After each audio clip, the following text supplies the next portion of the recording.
Bonjour à tous. Donc, je suis Guillaume Bernard et mon voisin et mon vieux complice Thibaut Collin. Je suis historien du droit et Thibaut est philosophe. Alors, nous avons sous la férule, sous l'amicale férule de Rémi Brague, eh bien, commencé à penser à cet observatoire. Par conséquent, je vais essayer en quelques minutes de vous en donner les principales lignes. En tout cas, chers amis, chers collègues, merci infiniment de votre présence. Et je dois d'ailleurs immédiatement remercier Raïmé, Thierry et puis le professeur Rémi Brague de m'avoir associé avec la complicité donc, de Thibaut Collin eh bien, à ce beau projet d'observatoire One of Us pour la dignité de la personne humaine en Europe. Il faut que l'on essaye de vous montrer l'articulation entre la fédération, la plateforme et maintenant donc cet observatoire qui aura comme outil le site internet que Philippe de Saint-Germain vous a présenté hier soir. Il me faut aussi évidemment vous présenter toutes mes excuses parce que je suis obligé de m'exprimer dans ma langue natale, en français, mon niveau en langues étrangères étant totalement indigent, il faut bien le reconnaître. Normalement, vous avez déjà reçu ou vous allez recevoir un document en français, en espagnol ou en anglais présentant en 2 pages l'observatoire. Rappelant le contexte, rappelant, je dirais, vous indiquant l'organisation. Et donc, je vais, à l'oral, dans les minutes qui viennent, uniquement vous proposer donc, les grandes lignes, finalement, de cet objectif, les points principaux, les repères les plus saillants, et surtout essayer, parce que c'est à l'oral, de vous communiquer un certain enthousiasme, d'essayer de vous mobiliser, parce qu'un document écrit pose un certain nombre d'éléments, mais ça peut apparaître comme étant, comment dire, un peu abstrait, un peu théorique. Donc l'oral sera plus court quant au contenu, mais sera peut-être plus vivifiant quant à la forme. 3 points, si vous le voulez bien, dans mon exposé. Le premier point porte sur notre communauté scientifique. En fait, nous partageons tous, je le pense, les mêmes valeurs, même s'il y a des spécificités nationales. Je ne veux pas rentrer dans la polémique, mais est-on plus ou moins adepte de la seconde scolastique espagnole? Ça va dépendre des pays, naturellement. En tout cas, nous partageons les mêmes valeurs. Mais nous ne nous connaissons pas suffisamment. Nous nous rencontrons maintenant régulièrement, mais nous ne nous connaissons pas suffisamment. Et en particulier, nous ne connaissons pas, ou très peu, les travaux scientifiques des uns et des autres. Nous savons que nos pays respectifs traversent les mêmes épreuves, que nous partageons une même expérience, que nous avons des combats similaires, que nous avons parfois des réussites et malheureusement assez souvent aussi des échecs. Eh bien, il faut que nous partagions cette expérience pour nous nourrir réciproquement. Il faut que nous arrivions à mettre un terme le plus possible aux cloisonnements nationaux, non pas, sûrement pas pour niveler, non pas pour faire disparaître les spécificités des uns et des autres, mais tout simplement pour que nous soyons capables eh bien, de transmettre des expériences et de nous renforcer réciproquement. C'est l'un des objectifs de cet observatoire. Et j'insiste très lourdement là-dessus. L'un des objectifs que nous allons essayer de réaliser en collectant des informations, des études, des argumentaires, des analyses pour pouvoir les partager. Le deuxième point portera plus, si vous le voulez, sur dans le fond, la nécessité que nous ayons d'avoir une vue plus large. Attention, chacun d'entre nous restera spécialiste de sa discipline. Il y a des économistes, il y a des philosophes, il y a des historiens. Nous n'avons pas, en tout cas pas moi, la prétention à l'omniscience. Pour autant, tout en restant les uns et les autres dans nos spécificités, dans nos disciplines, il paraît indispensable d'essayer d'intégrer nos travaux dans une vue plus large. Le système actuel, je le dis tout de go, j'espère ne choquer personne, me paraît intrinsèquement pervers. Il est progressiste par nature. Les évolutions sociétales de ces dernières années ne sont pas des dérives, mais sont un approfondissement logique des principes qui sont à la base du système dans lequel nous vivons. Et il faut donc que nous fassions l'effort d'établir des liens, de faire prendre conscience à nos contemporains que la crise est globale, que les crises économiques, sociales, culturelles, identitaires ne sont que les différentes faces d'une seule et même crise, une crise civilisationnelle qui réside dans la volonté de s'affranchir de l'ordre naturel des choses. Et c'est pourquoi l'Observatoire va d'une part chercher à commander des études ayant cet objectif, je dirais, d'envisager les problèmes de manière cohérente, de manière globale, et d'autre part d'encourager la création, la formation d'équipes locales de réflexion sur des thèmes si possible transversaux. Je vais revenir dans un instant sur la question de ces équipes nationales qui est indispensable pour que l'Observatoire soit nourri. Des thèmes transversaux de réflexion, c'est par exemple, il apparaît évident, le thème de la famille.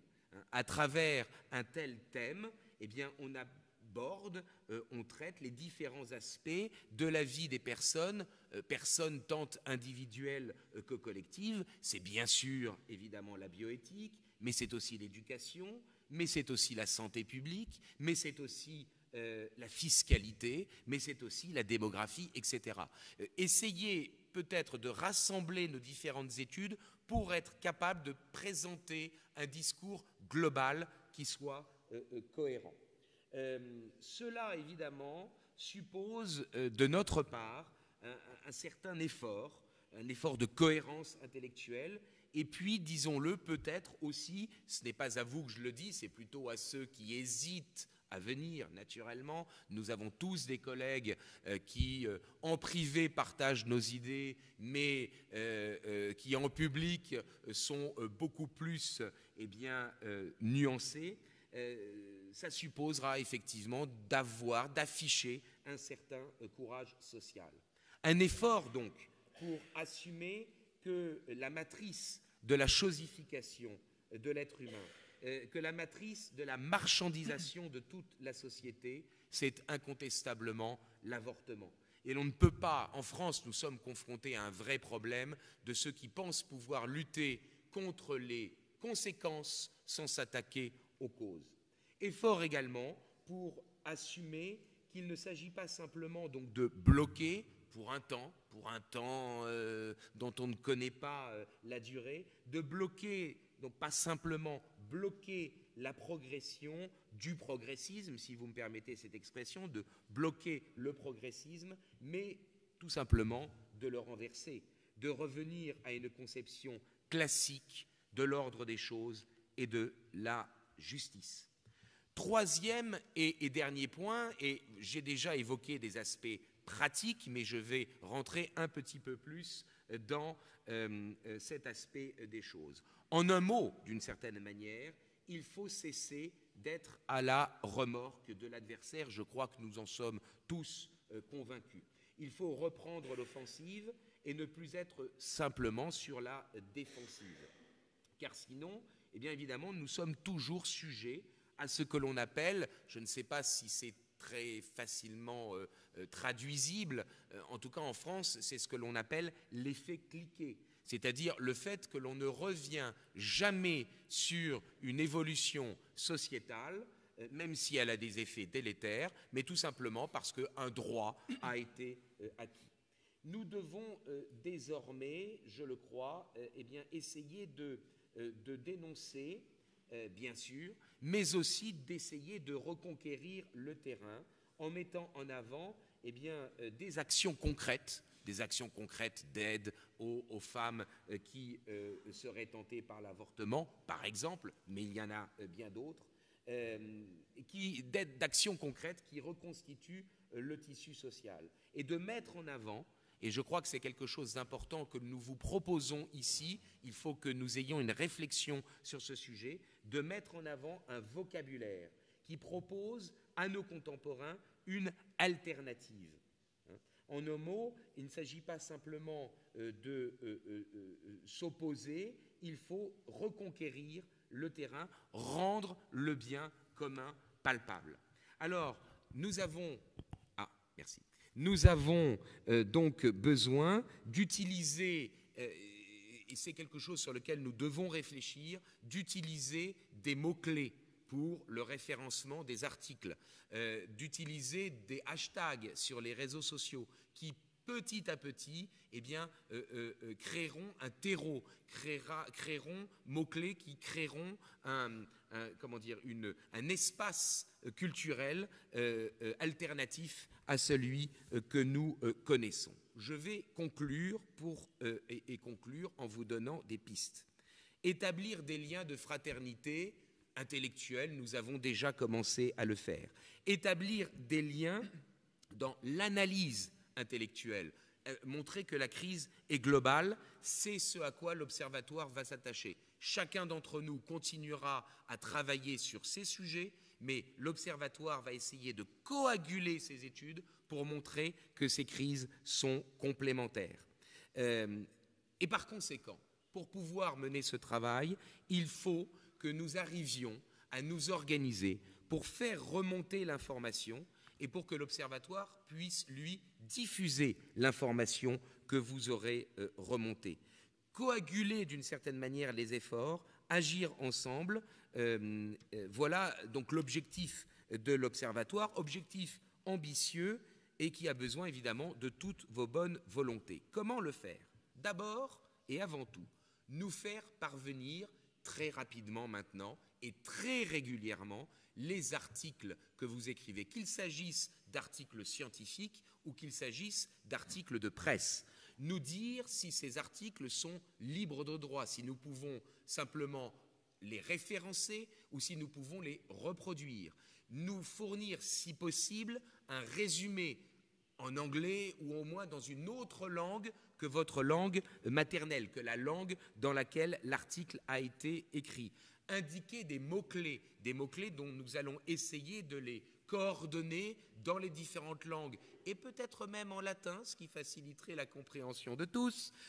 En tout cas, d'utiliser effectivement des mots-clés qui petit à petit pourront être utilisés non seulement sur le site de l'Observatoire, mais aussi sur d'autres sites de partage de recherche. Je pense par exemple à academia.edu. Nous faire remonter déjà donc vos études que nous devons valoriser, que nous devons connaître les uns les autres, car vous avez très bien pu écrire sur un sujet sur lequel nous sommes ignorants et articles qui vont nourrir notre argumentaire dans chacun des pays. Ensuite, la crise est très loin d'être terminée, vous en conviendrez. Il faudrait, si possible, constituer des équipes nationales qui n'ont pas besoin de se réunir matériellement, mais qui pourraient tout simplement nous faire remonter les informations concernant les évolutions en cours, les textes législatifs envisagés, pour que nous puissions, là aussi, faire un état des lieux de la crise au niveau européen. Et c'est notamment ces informations-là qui seront utilisées dans l'établissement de deux éléments que nous vous annonçons. D'une part, une newsletter qui permettra de vous tenir au courant de la production scientifique faite individuellement et de la production scientifique orchestrée, commandée par l'Observatoire, et d'autre part de vous tenir au courant de l'état des lieux de la situation de la crise démographique, culturelle, idéologique dans les différents pays, de telle manière que cela puisse nourrir votre propre réflexion. Et donc, newsletter, et nous ambitionnons, nous espérons être capables de produire 3 ou 4 fois par an, sans doute au départ plutôt 3 fois, un rapport rapide, court, mais qui fera la synthèse des études et des informations. Autrement dit, l'Observatoire est à votre service.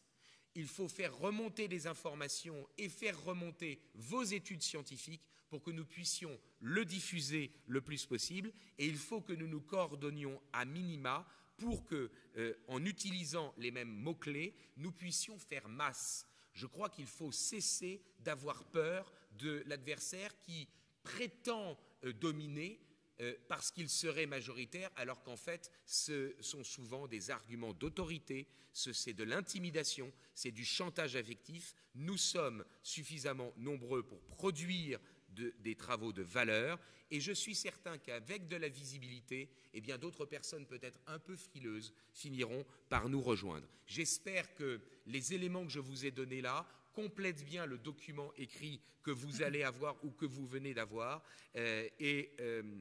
tous ensemble, eh bien, haut les cœurs. Nous gagnerons bien un jour ou l'autre, et avant même d'ailleurs de connaître la félicité céleste. Je vous remercie.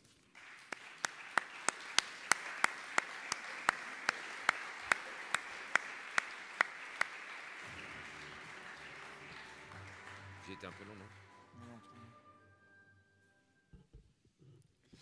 Alors, mes chers amis, je vais juste ajouter quelques mots à ce qu'a dit Guillaume. Le texte de la présentation de l'Observatoire, que vous avez lu ou que vous lirez, dit « Si la crise est politique en Europe, c'est d'abord parce que l'Europe souffre d'une crise morale dont la cause est anthropologique. Effectivement, tout est lié, comme dit notre Saint-Père. Mais tout est lié, mais dans quel ordre ? Selon quel principe ordonnateur ? Selon quel type de lien ? Voilà des questions qu'il va falloir aborder dans cet observatoire. Le vecteur de la vie de l'intelligence est le langage, le sens des mots et l'ordre à mettre entre eux. Les mots servent à transmettre la pensée, mais ils servent aussi à l'objectiver et donc d'une certaine manière à la façonner. Utiliser certains mots plutôt que d'autres n'est pas anodin et dispose l'intelligence. Par exemple, le mot valeur à la place de bien ou le mot sens à la place de vérité.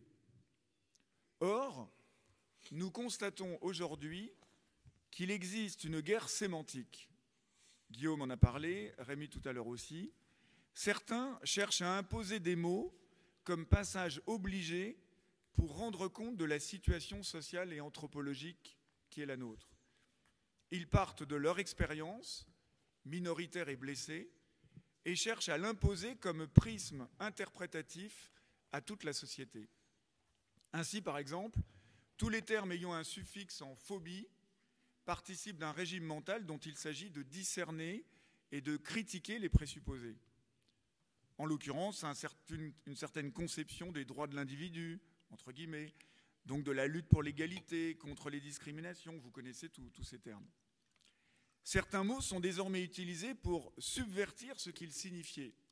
Ainsi en va-t-il du mot dignité, qui est le mot central de notre observatoire, qui est de plus en plus réquisitionné pour promouvoir des pratiques contraires au bien humain.